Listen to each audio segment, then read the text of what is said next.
शाकया चक्षुर्मिलितं येन तस्मै श्रीगुरवे नमः। गुरवे गौरचन्द्राय राधिकायै तदालये कृष्णाय कृष्णभक्ताय तद्भक्ताय नमो नमः। नमो महावदन्नाय कृष्णप्रेमप्रदायते कृष्णाय कृष्णचैतन्य नाम्ने गौरतिसे नमः। हे कृष्ण करुणा सिंधु दीनबंधो जगत्पते गोपीश गोपिकाकांत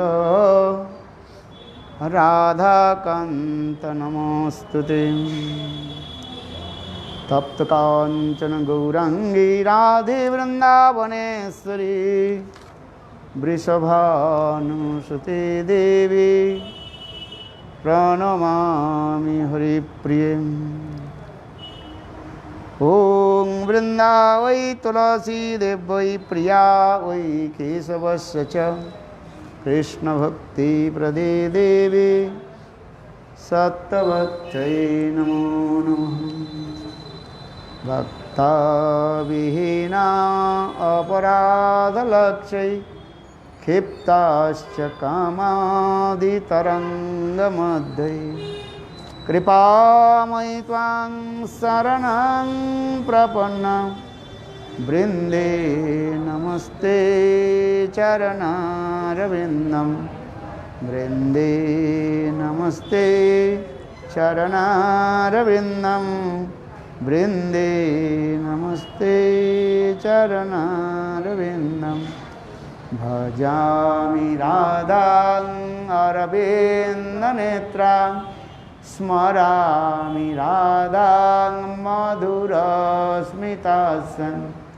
वदामि राधां करुणावराद्रा ततो ममान्नस्ति गतिर्न कापि। हा देवी काकुवर गदगदयद्वाचा याचिनी पत्ते भुवि दण्डवदुर्भुटार्थे अस्य प्रसादममुदस्य जनस्य कृत्वा गन्धर्विके निजगणे गणनां विदेहि। अङ्गश्यामलविछटामन्दिकृतेन्द्रीवरं जड्डं याचुगुडरोचिषं पट्टम्बरसस्र्य इन्दारणवासं त्रिशद्धां दामोदरं राधास्कन्दनिविचलोज्जलोभुजं ध्यायं तु दामोदरम्। तवैवास्मि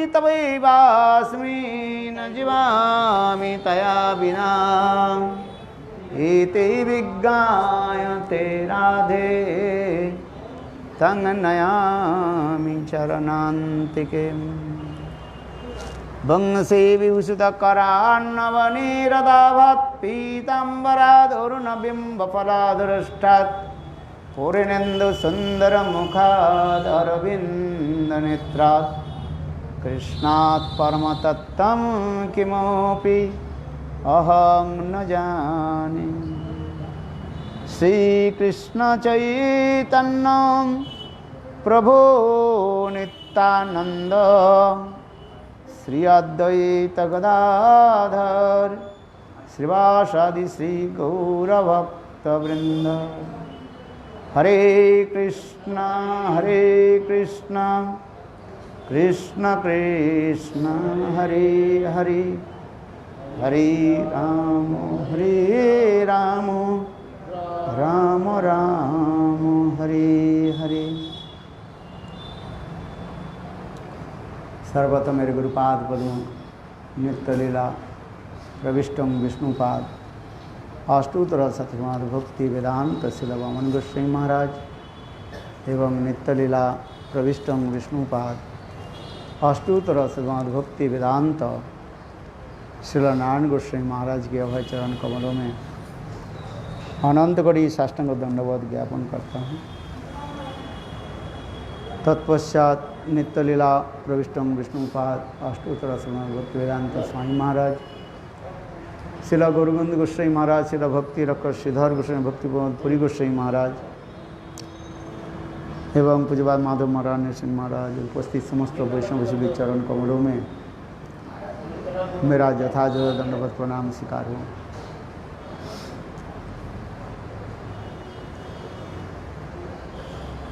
अब हम लोग कृष्ण की आविर्भाव तिथि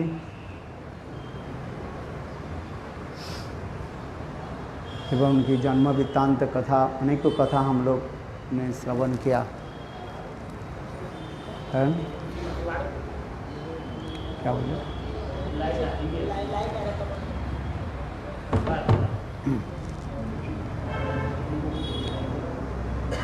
विश्वानुनंदिनी श्रीमती राधा की आविर्भाव तिथि भी हम लोग मनाने जा रहे हैं। आप लोगों ने भी श्रवण किया, ब्रज के बारे में भी श्रवण किया। ब्रजयति चलयति थी ब्रज, जो सदा चलायमान होते हैं। ब्रजवासी लोग एक स्थान छोड़ करके दूसरे स्थान में चले जाते हैं। क्यों? न उन लोग के उस समय जो है गोपालन आदि करते थे, इसलिए जहाँ जहाँ पर घास जो है घास खत्म हो जाता था, उस स्थान को छोड़ करके दूसरे स्थान पर चले जाते थे। इन लोगों की जो उपजीविका जो है गोपालन आदि, दुग्धजात द्रव्य आदि संग्रह आदि करना, उसी से उनके चलता था। फिर नंदगांव से गोकुल आ गए, गोकुल से छठीकरा, फिर न कामभवन आदि, फिर इसी प्रकार चलते रहे। इसी प्रकार शास्त्रों में वर्णन भी है, ब्रजयति चलयति गमयति थी ब्रज।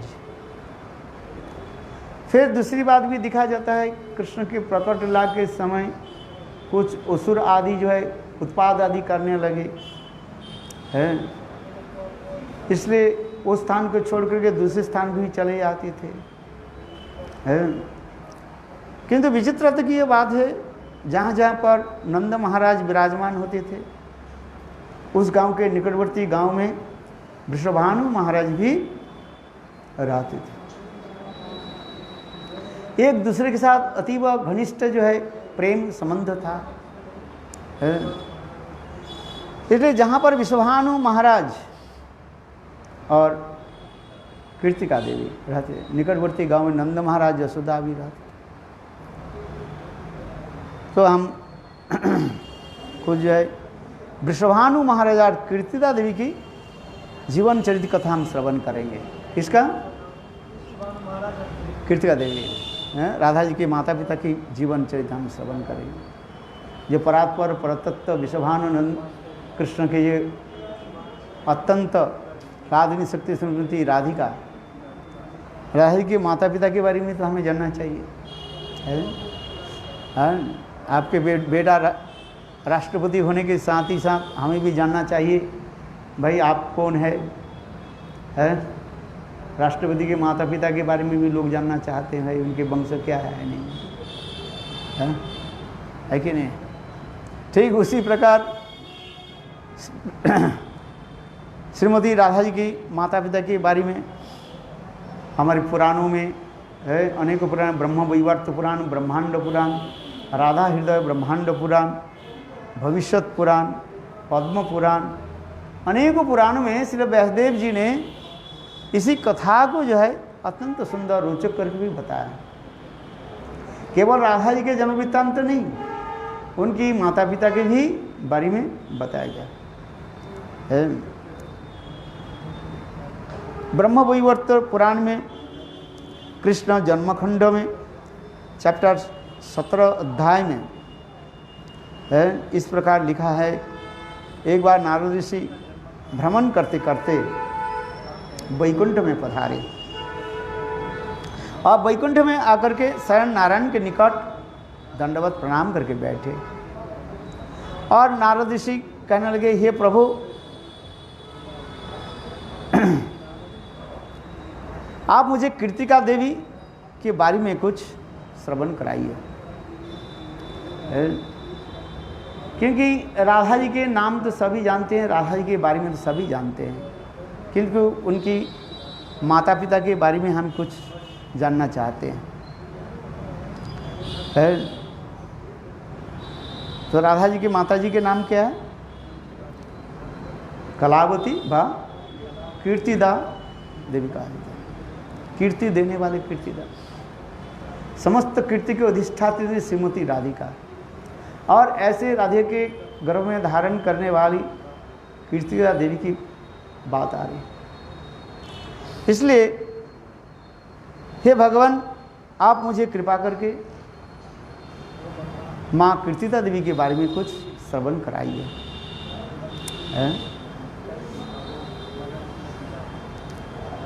इस कथा को सुनकर के स्वयं भगवान नारायण बहुत प्रसन्न हुए।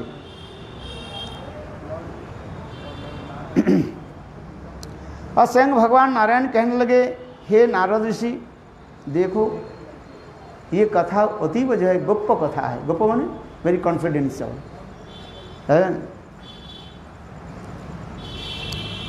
क्योंकि ये कलावती व कीर्तिदा है, ये साक्षात लक्ष्मी के ही अंश कहा गया। लक्ष्मी देवी के अंश से प्रकट हुए है। कीर्तिदा के एक ही नाम है, कलावती भी कहा जाता है।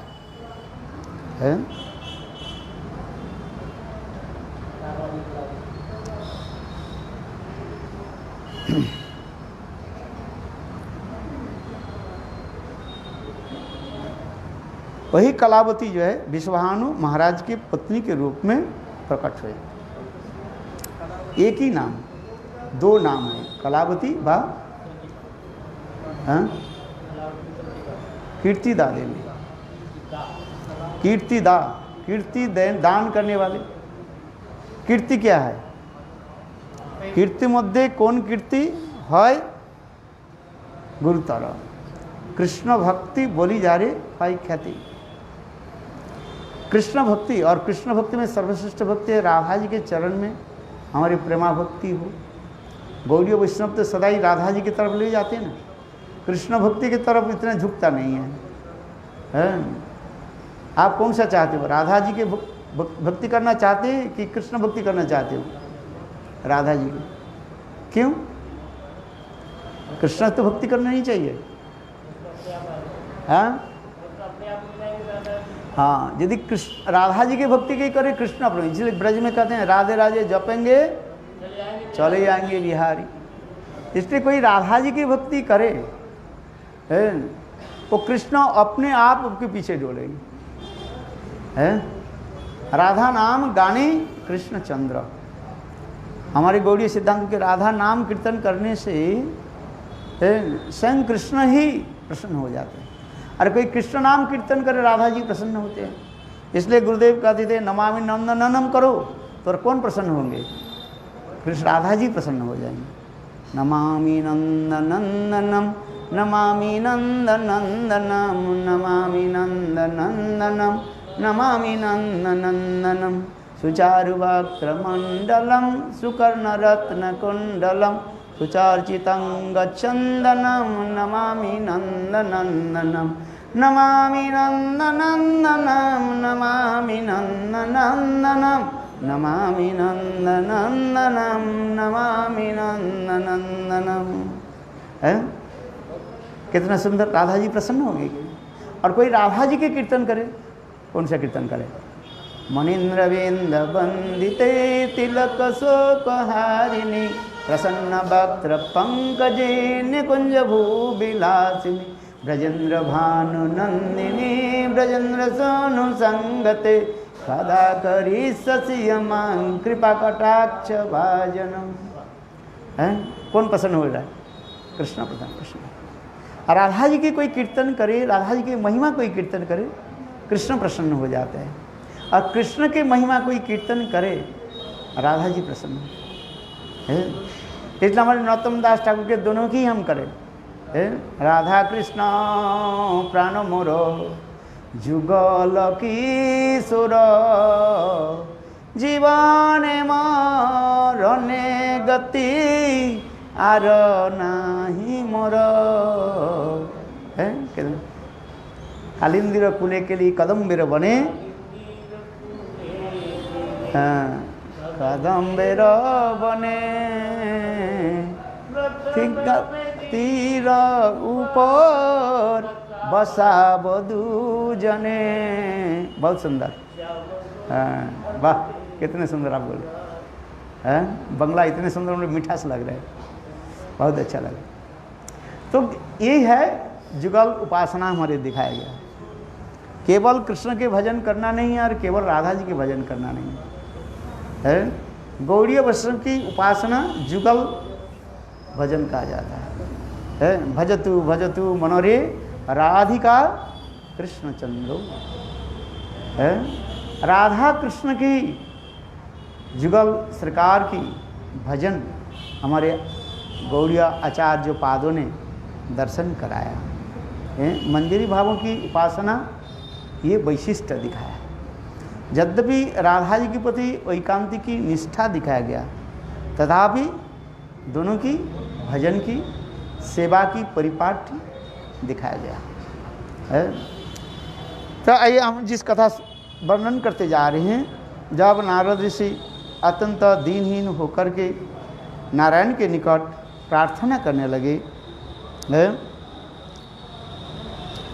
ये उनके बारे में ये विश्वभानु महाराज और कीर्तिका देवी के बारे में हम जानना चाहते हैं। तो उस कथा को सुनकर के स्वयं भगवान नारायण कहने लगे, ये देखो एक कथा जो है अतीब जो है देव गुप्त है, वही गोपनीय है, वेरी कॉन्फिडेंशियल है।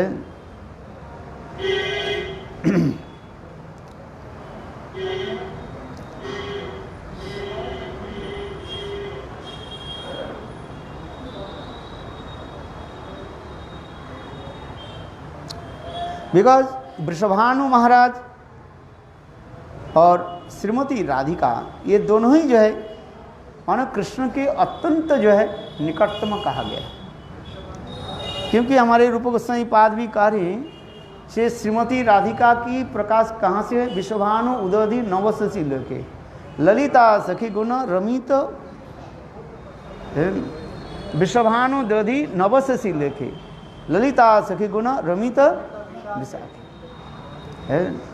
विश्वभानु महाराज के हृदय मानो समुद्र के भांति है और उस समुद्र की से नवीन चंद्रमा रूपी श्रीमती राधिका प्रकाश है।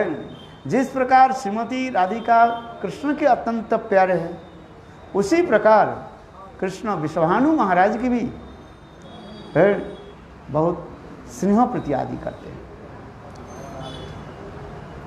इसलिए इसका ये श्रीमती राधिका के बारे में कह रहे हैं, कृष्ण के अंतरंगा शक्ति है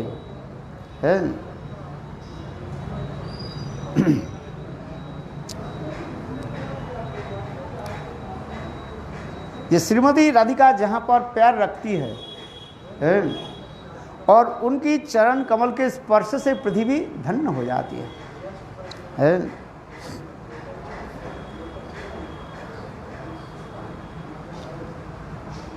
बड़े बड़े उद्धवादी बड़े बड़े वैष्णव भी राधा आदि गोपियों की चरण धूलि प्रार्थना प्राप्ति करने के लिए भागवत के कैसे कैसे स्तुति आदि किया, ब्रह्म स्तुति से लेकर के है, और उद्धव आदि बड़े बड़े भक्त लोग कैसे स्तुति आदि किया है।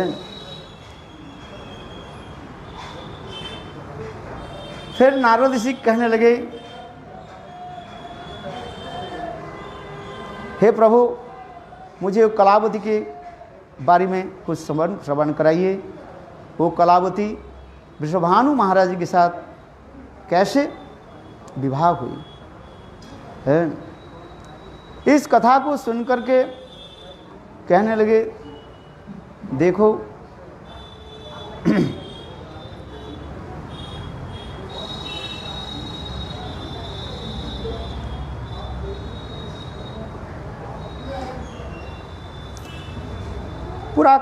पुराकाल की इतिहास में तुम्हें बताता हूँ.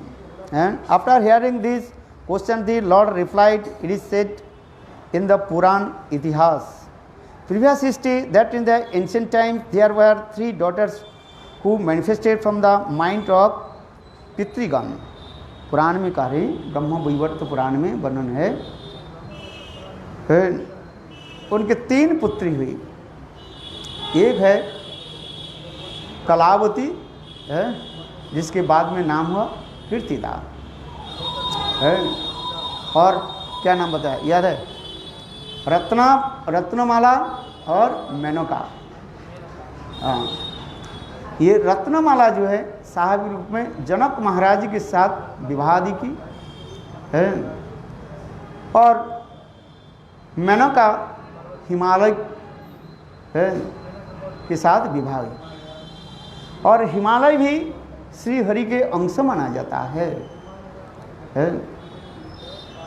और हिमालय के कन्या सती देवी है, और श्री सती इसके साथ विवाह किया, शिव जी के साथ विवाह हुई है. और रत्नमाला की पुत्री सीता देवी है, और ये सीता देवी रामचंद्र के साथ विवाह हुआ. कल्प, विभिन्न कल्प की कथा है ऐसे.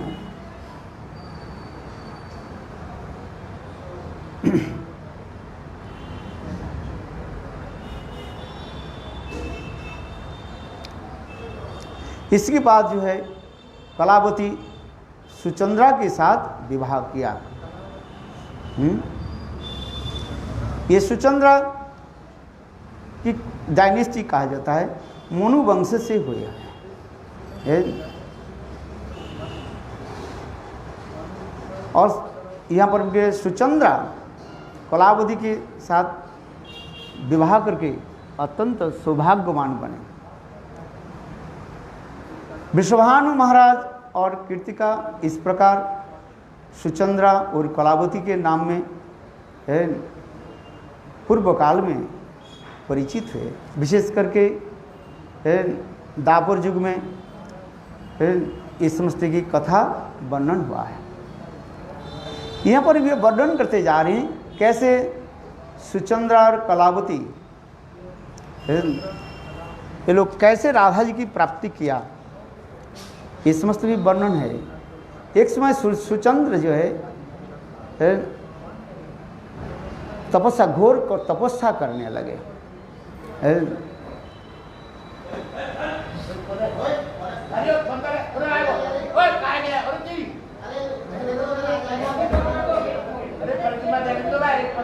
अरे ठाकुर घरे दरवाजा बंद कर दो. ये कहाँ से आ गया?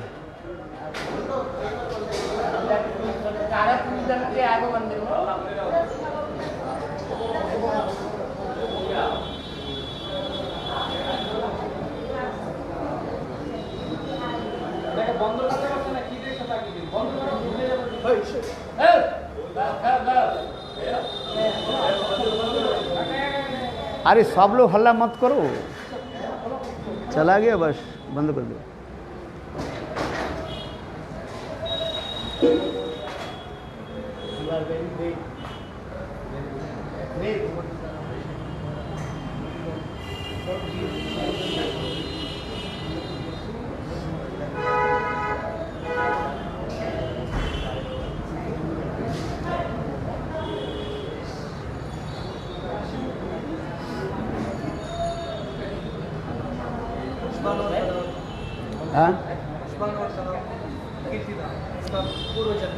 पूर्वजन्म के इतिहास बता रहे हैं. ये सुचंद्र जो है कठोर तपस्या, ब्रह्मा जी के ये कठोर तपस्या आदि करने लगे. उस तपस्या से प्रसन्न हुए.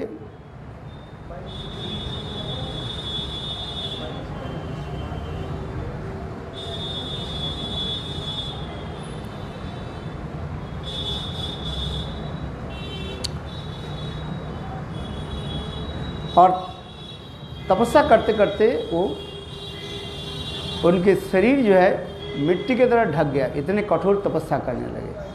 हजारों साल तक एक पैर में खड़े होकर के 2 हाथ को उठा करके तपस्या करने लगे। यहाँ जी कितने हजारों साल तक तपस्या करने लगे हैं। तब उनकी शरीर मिट्टी के द्वारा ढक गया और केवल किसी प्रकार से जो हड्डी में मानो प्राण रहे। इतने समय ब्रह्मा जी प्रकट हुए। ब्रह्मा जी ने अपने कमंडूल्स के जल से उनके सारी शरीर को मिट्टी के जो है धो दिया। केवल शरीर में केवल हड्डी हड्डी रहा है। आप चिंतन कीजिएगा, उनके शरीर क्या हो गया? सुचंद्र के शरीर मिट्टी में ढक गया है। अच्छा, इसके बाद ब्रह्मा जी प्रकट हुए। ब्रह्मा जी अपने कमंडल के जल के द्वारा सारी मिट्टी को धो दिया और शरीर में केवल हड्डी रहा है।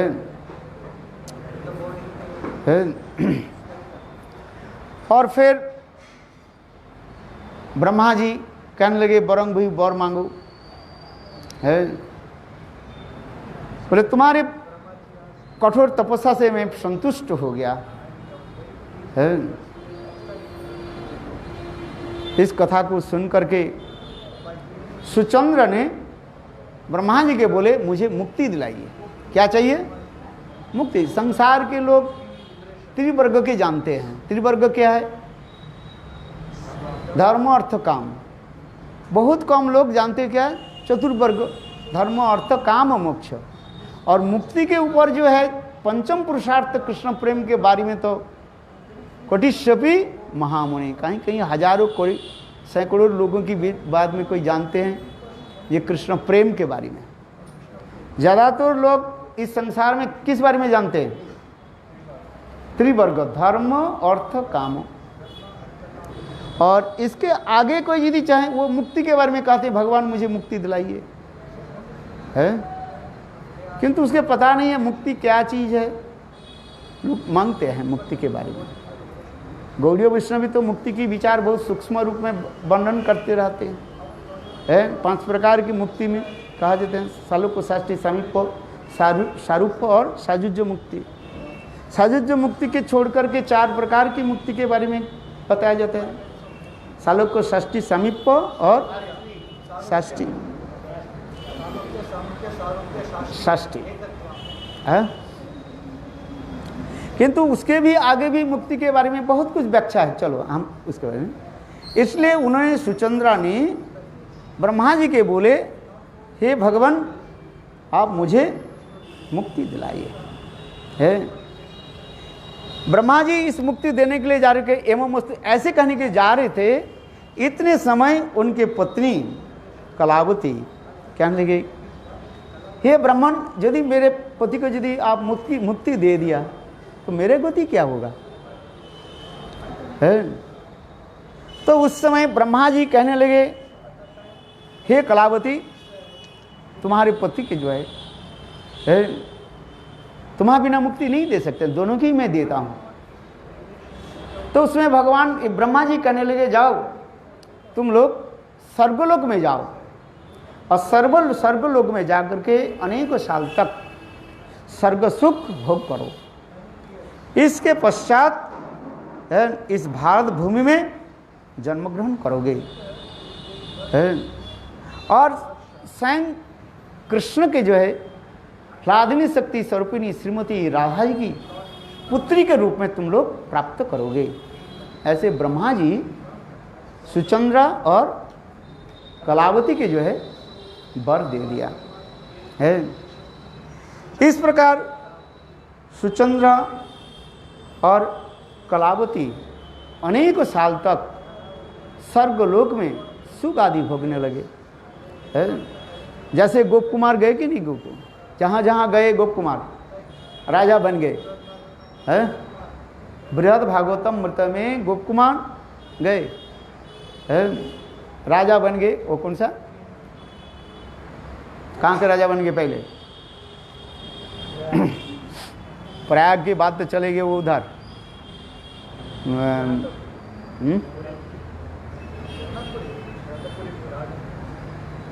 जगन्नाथपुर नहीं, अरे हाँ सब भूल गए सब, कहाँ गए याद है? अरे गोप कुमार की कथा जो है, गोप कुमार हाँ उस मंदिर के राजा बन गए कि नहीं बन गए हैं? फिर जगन्नाथपुरी के भी महंत राजा भी बन गए हैं। फिर स्वर्गलोक में इंद्र पद भी प्राप्त कर लिया है, जहाँ जहाँ पर गए है। वे कहने थे इतने कितने हजारों साल तक लग जाते हैं। तो उसी प्रकार ये दोनों जो है सुचंद्रा और कलावती है, उसी प्रकार अनेकों साल तक स्वर्गसुख भोग किया है। फिर इस संसार में है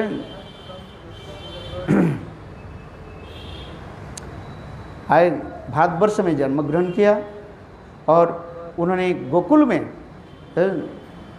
सुरभानु और पद्मावती की के रूप में प्रकट हुए है। उस समय उनके लोग वृषभानु के महाराज के रूप में जानने लगे है। ये सब कथा पुराण में है, ब्रह्म वैवर्त पुराण में ये सब वर्णन है। इसके पश्चात उनकी गृह में श्रीमती राधिका कैसे प्रकट हुए उसके बारे में वर्णन करते जा रहे हैं। इनके पूर्वजन्म की इतिहास इसी प्रकार ब्रह्म वैवर्त पुराण में वर्णन किया गया। और एक पुराण की कथा वर्णन है, भविष्यत पुराण में भी ये समस्त वर्णन है।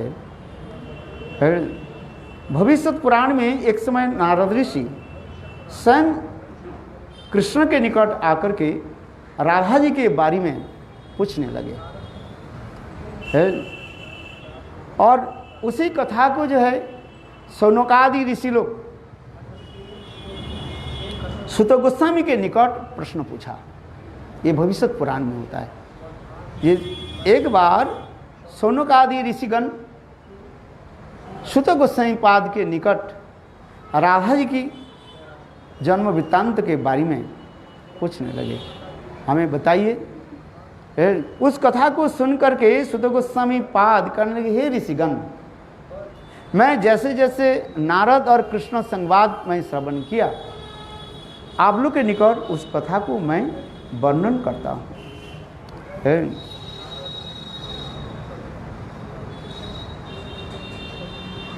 एक समय सूर्य देवता सर्वत्र भ्रमण करते करते, ये हम जो सूर्य देख रहे हैं इसके अधिष्ठात्री देवता है ना। जहाँ जहाँ पर शास्त्र में कहते हैं पर्वत कथा बोलते हैं, सूर्य आदि कथा बोलते हैं, वायु आदि कथा बोलते हैं, इससे तात्पर्य क्या है? जल कथा बोलते हैं। तात्पर्य उनके जो अधिष्ठात्री देवता है, हमारे जीव गोस्वामी पाद संदर्भ में ये लिखा है अधिष्ठात्री देवता। जैसे वायु के अधिष्ठात्री स्वयं वायुदेव बाप, पवन देव है, पृथ्वी देवी, इसके अधिष्ठात्री देवता होता है। वो अधिष्ठात्री देवता ही है कार्य आदि करते हैं। जैसे हमारे शरीर में जो है सारे अंग आदि जो है, इस सारे अंग की एक एक अधिष्ठात्री देवता है। हाथ के अंग अधिष्ठात्री देवता कौन है? इंद्र है। आंखों की अधिष्ठात्री देवता सूर्य कहा गया। मन की अधिष्ठात्री देवता चंद्र कहा गया। नाक की अधिष्ठात्री देवता अश्विनी कुमार दय कहा जाता है। पैर की अधिष्ठात्री देवता कौन है? विष्णु। श्रीमद् भागवत में तृतीय स्कंध में इसके भी वर्णन है। जितने भी हमारी इंद्रिय आदि है, इंद्रिय की अधिष्ठात्री देवता रहता है। आगे तो ये अधिष्ठात्री देवता ही वो कार्य आदि करते रहते हैं। उनकी शक्ति आदि सारे कार्य आदि करते रहते हैं। चलो हाँ, उस समय सूर्यदेव जो है, साक्षात सूर्यदेव है, सर्वत्र भ्रमण करते करते है अपने द्वादश रसास है आश्रम में बैठ करके है सुंदर रथ में बैठ करके है वो चले रहेंगे। सूर्यदेव के रथ के कितने घोड़े होता है? हाँ, द्वादश होता है, 12 होता है ऐसा नहीं, द्वादश आदित्य कहा गया ना। तो हाँ,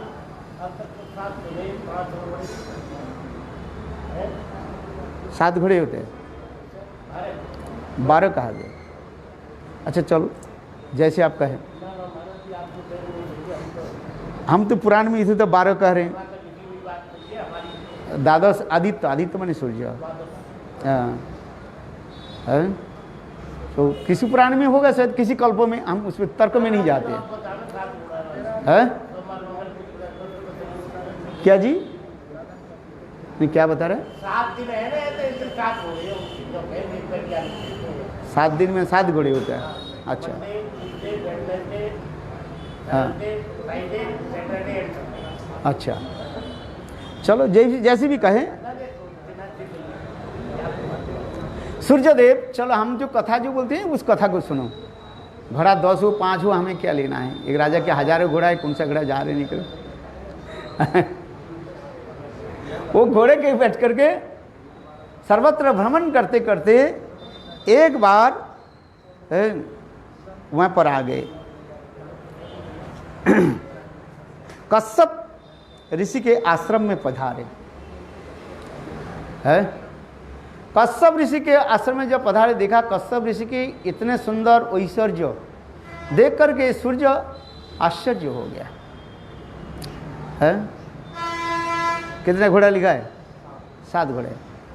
चलो अच्छा, कश्यप ऋषि के इतने ऐश्वर्य आदि देख करके सूर्यदेव विस्मित हो गया। उस समय सूर्यदेव देख करके विचार करने लगे। धन्यवाद है, ये मुझे भी ऐसे ऐश्वर्य चाहिए। तो उस समय सूर्यदेव ने किया कि मंदार पर्वत में जाकर के हजारों साल तक जो है कठोर तपस्या आदि करने लगे है। जिस तपस्या को देख करके इंद्र आदि देवता की भयभीत हो गया। शास्त्र में कहा गया, कोई देव देवी बा कोई यहाँ तक कि मनुष्य तक भी कठोर तपस्या करे ना, इंद्र के सबसे भय होता है। इंद्र में इतने भय होता है ये कहीं हमारा पद कोई ना ले ले है। सुन रहे कि नहीं पंडित जी? क्या बोले बकील साहब, सुन रहे? नहीं सुन रहे? किसका भय होता है? कोई तपस्या करे, यहाँ तो कोई ब्रह्मचारी ब्रह्मचर्य पालन करे ना, इंद्र का भी डर हो जाता है। पुराण में अनेकों कथा है, क्योंकि इंद्र के सबसे भय होता है कहीं उनके पद ना छिन जाए है। इसलिए इंद्र ने क्या कि ब्रह्मा जी के निकट प्रार्थना की, क्या प्रभु ये सूर्यदेव जो है तपस्या कर रहे हैं, कहीं मेरा पद को ना ले ले है। इस प्रकार उस कथा को सुन करके ब्रह्मा जी ने भगवान विष्णु के निकट प्रार्थना की, हे विष्णु आप ही बताइए। तब भगवान विष्णु कहने लगे, हे ब्रह्मा आदि देवतागण, आप जो सोच रहे हैं ये सत्य नहीं है। ये सूर्य देवता जो तपस्या कर रहे हैं ये सबके मंगल के लिए है। और सूर्य देवता के पास स्वयं भगवान विष्णु प्रकट हुए। गरुड़ में बैठ करके स्वयं भगवान विष्णु प्रकट हुए। भगवान विष्णु के दर्शन करके सूर्य देवता प्रार्थना करने लगे, हे भगवान आप मुझे एक पुत्री जो है प्रदान करें। इस कथा को सुन करके स्वयं भगवान बोले, हे गदाधर, हे गोविंद, आप तो सर्वनियंतक हो और सबके पालन करने वाले हो। आप मुझे कृपा करें, ये आप मुझे एक पुत्री प्रदान करें। इस कथा को सुन करके स्वयं भगवान कहने लगे,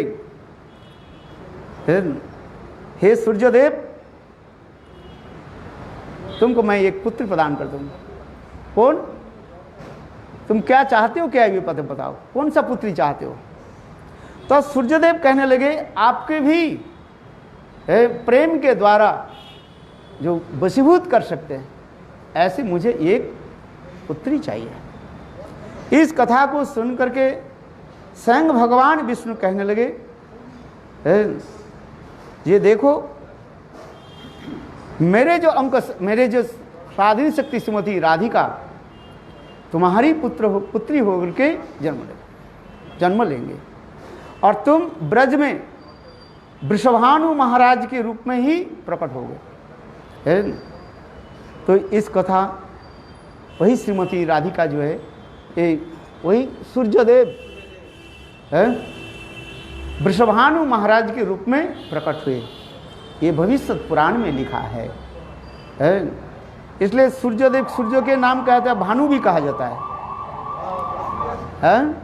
भास्कर, भानु, इसलिए सब ये कुल की तात्पर्य उसमें सब रिलेटेड है भविष्य पुराण में। इसलिए कहते हैं ये वही जो है सूर्यदेव के अंश के रूप में है, अथवा विश्वभानु महाराज के रूप में प्रकट हुए और स्वयं भगवान की इच्छा से श्रीमती राधिका उनकी पुत्री के रूप में प्रकट हुई है। इस समस्त भविष्य पुराण में बहुत अनेक कथाएं हैं और इसमें भी वर्णन करते हैं। ये नारद ऋषि सर्वत्र आदि प्रचार आदि करते रहते हैं। नारद ऋषि प्रचार किया, ये वास्तव वृषभानु महाराज की पुत्री जो श्रीमती राधिका, ये भी दिखाया। कल्प भेद से हरि कथा, विभिन्न कल्प में श्रीमती राधिका की प्रकट लीला में भी शास्त्र में वर्णन किया। किसी कल्प में कृतिका देवी की गर्भ से ही राधा जी प्रकट हुए है, जैसे कृष्ण माँ जसोदा की गर्भ से ही जन्म लिया है। कृष्ण कहाँ जन्म लिया? माँ जसोदा के गर्भ से। उसी प्रकार श्रीमती राधिका किसी कल्प में साक्षात जो है माँ कृतिका देवी की गर्भ से ही जन्म लिया है। ये समस्त लीला अनेक वृत्तांत है। ब्रह्म वैवर्त पुराण, ब्रह्म राधा हृदय ब्रह्मांड पुराण, पद्म पुराण है, अनेक पुराण में राधा जी की जन्म वृत्तांत बहुत है। सुंदर सुंदर कथाएं है कैसे राधा जी जन्म लिया। किसी कल्प में, जैसे इस कल्प में आप लोग ने श्रवण किया, गुरुदेव कहते इस कल्प में राधा जी कहाँ प्रकट हुई? राविल में है, जहाँ पर वृषभानु महाराज प्रातः काल में स्नान करने के लिए गए है और फिर राधा जी के वहीं पर प्रकट प्राप्ति किया। किसी कल्प में श्रीमती राधिका जो है बरसाना में, वो वृषभानुखोर कहा जाता है, जहाँ पर वृषभानु महाराज नित्य प्रत्यह प्रातः काल में उस सरोवर में स्नान करते थे, वहीं पर भी उनकी कमल के अंदर से प्रकट हुए। किसी कल्प में श्रीमती राधिका जो है अग्नि से प्रकट हुए, अग्नि संबुद्धता भी कहा गया, यज्ञ से प्रकट हुए। किसी कल्प में वो कौन राजा थे, ये उन्होंने कठोर तपस्या आदि की इसमें है और उसमें एक डिंब प्राप्त हुई। डिंब माने एक अंडा प्राप्त हुई, स्वर्ण अंडा प्राप्त हुई। उस अंडा को लेकर के जब आए, वो स्वाभाविक रूप में वो फट गया और उससे ही श्रीमती राधिका प्रकट हुए।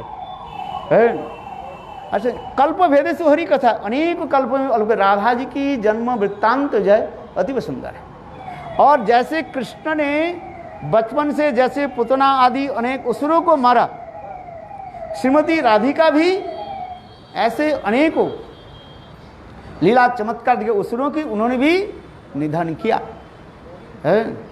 इसकी कथा बहुत कम लोग जानते हैं क्या जी? असुर मारा। राधा जी छोटी जी अब थी, जब श्रीमती राधा जी छोटी थी उन्होंने दो असुर को मार दिया है, दो ने 3 असुर मार दिया। एक समय राधा जी जब केवल 3 महीने थी, 3-4 महीने हो गए, एक समय माँ क्या बोले माँ कृतिका देवी जो है जमुना में स्नान करने के लिए गई और राधा जी के छोटी बच्ची राधा जी को जो है कोई 3-4 महीने बच्ची जो है राधा जी के जो है वहाँ पर जमुना के तट पर बैठा थी और कृतिका देवी स्नान कर रही थी जमुना में है। इतने समय एक विशाल जो है मगरमच्छर आकर के कृतिका देवी के जो है पैर को पकड़ करके लेकर जाने लगा है। हाँ, कृतिका देवी, राधा जी तो जमुना के तट पर बैठी हुई थी और कृतिका देवी स्नान कर रही थी है? और कृतिका देवी उनके सहेलियों के स्नान कर रही थी और उसमें विशाल एक मगरमच्छर क्रोकोडाइल आकर के कृतिका देवी के पैर को पकड़ा और लेकर के चल गया और सारी सखियां जो है रोने लगी, कृतिका देवी की सखियां है। किंतु क्या करें, निस्सहाय छोटी बच्ची राधिका देख रही थी है, इतने छोटी है और देखते देखते श्रीमती राधिका विशाल रूप प्रकट कर दिया है और जाकर वो मगरमच्छर के ऊपर और जाकर के और जैसे दुर्गा देवी जैसे है क्या बोले कितने हाथ 10 भुजा को प्रकट किया, 10 अस्त्र के प्रकट किया, उसी प्रकार श्रीमती राधिका विशाल एक तलवार उठाया और उठा करके वो मगरमच्छर के वो क्या बोलते हैं दोनों जो ये होता है क्या बोले जबड़े के जो है फाड़ दिया और काट दिया और करके लेकर गया और इसके पश्चात जो है वो मगरमच्छर जो है सॉरी छोड़ दिया, एक दिव्य है एक क्या बोले अस्परा के रूप धारण किया, राधा जी के स्तव स्तुति आदि करने लगे है। तो राधा जी पूछने लगे तुम्हें ऐसे मगरमच्छर को कैसे जन्म लिया है? तब तो उसने कहा देखो एक समय स्वर्ग में जो है वो था कौन सा ये अप्सरा थी, मैं नाम भूल गया, यहाँ पर है? वो अप्सरा जो है वो दुर्वासा ऋषि नहीं अप्सरा जो है दुर्वासा ऋषि के देख करके थोड़ा बहुत कुछ हंस दिया, कुछ ऐसे माने अपमान कर दिया, जैसे भी हो है अवज्ञा कर दिया, सीधी बात साधु, हाँ साधु अवज्ञा कर दिया है। क्यों दुर्वासा ऋषि तो बहुत क्षीण था, मैंने शरीर जैसे साधु के शरीर कैसे होता है, रूखे सूखे शरीर होता है आज समझ में, विशेष करके 4 महीने हो इतने गोप इतने दाढ़ी हो गया है, देखने कैसे अटफट लगता है कि नहीं लगता है आज समझ में नहीं, इसलिए इस्कन के सब साधु ठीक रहते हैं ना तो उसके जैसे वो मैं कह रहा हूँ उपमा दे रहा हूँ, तो उसके साधु के देख करके वो अप्सरा जो है दुर्वासा ऋषि के अवज्ञा कर दिया।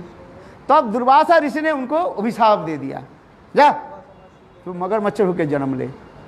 तब वो अप्सरा ने कहा कि दुर्वासा ऋषि के चरण पकड़ कर रोने लगे, कहने लगे मुझे है कृपा करें। दुर्वासा ऋषि कहे जाओ, दापर युग में है स्वयं कृष्ण के जलहादिनी शक्ति स्वरूपिणी श्रीमती राधिका कृतिका देवी के गर्भ में प्रकट होंगे और वही कृतिका देवी के बेटी विश्वाहानुनी श्रीमती राधिका तुम्हें है इस मगरमच्छर जनी से तुम उद्धार करेंगे है। इसी प्रकार कह करके वो राधा जी के स्तव स्तुति करके वो चली गई। इसमें तो वर्णन है बहुत है, इसमें बहुत अनेक कथा वर्णन है किंतु राधा जी की ये समस्त कथा बहुत कम लोग जानते हैं। हम लोग ज़्यादातर कृष्ण की कथा, कृष्ण कितने असुरों को मारा, क्या क्या किया वो जानते हैं, पुतना से लेकर के और अनेकों जान, किंतु राधा जी भी कम नहीं है और भी कथा हैं, बहुत सुंदर सुंदर कथा हैं, समय समय पर आपको बता है। बोलो राधा रानी की जय, जय जय श्री राधे। अभी महाराज जी बताएंगे और 2 नहीं 3 कथाएं राधा जी कितने कितने असुरों को मारा है, ये भी जानना चाहिए कि नहीं चाहिए है? बिल्कुल चलना चाहिए। हाँ, गौर प्रेमानंदे हरि।